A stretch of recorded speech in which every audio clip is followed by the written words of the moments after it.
16ই December মহান বিজয় দিবস। মহান বিজয় দিবসে প্যারেড হবে না। গত বছর হয়নি, এবারও প্যারেড হচ্ছে না, তবে বিজয় মেলা হবে।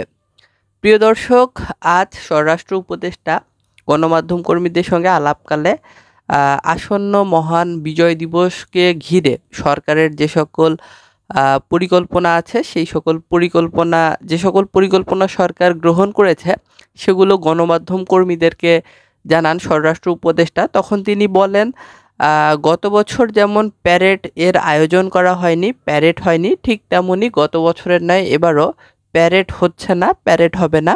তবে কুচকাওয়াজ, ডিসপ্লে এই সকল কিছুর বিপরীতে বিজয় মেলা হবে। বাংলাদেশটির জন্ম হয়েছিল 1971 সালের 26শে মার্চ।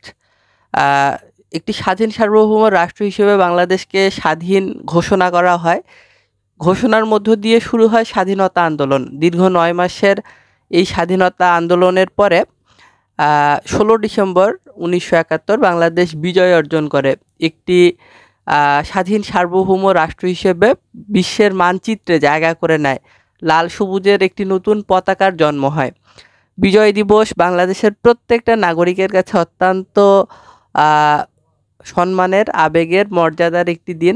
এই দিনকে ঘিরে আনন্দ উল্লাসের কোনো কমতি থাকে না, ঠিক তেমনই থাকে দেশপ্রেম, দেশের প্রতি মায়া মমত্ববোধ, আর দেশের যে ইতিহাস ঐতিহ্য সেগুলোর প্রতি এক প্রগাঢ় ভালোবাসা। তো ডিসপ্লে যদি নাও হয়, কুচকাওয়াজ যদি নাও হয়, প্যারেড যদি নাও হয়, স্বরাষ্ট্র উপদেষ্টা জানিয়েছেন 31 বার তোপধ্বনি হবে।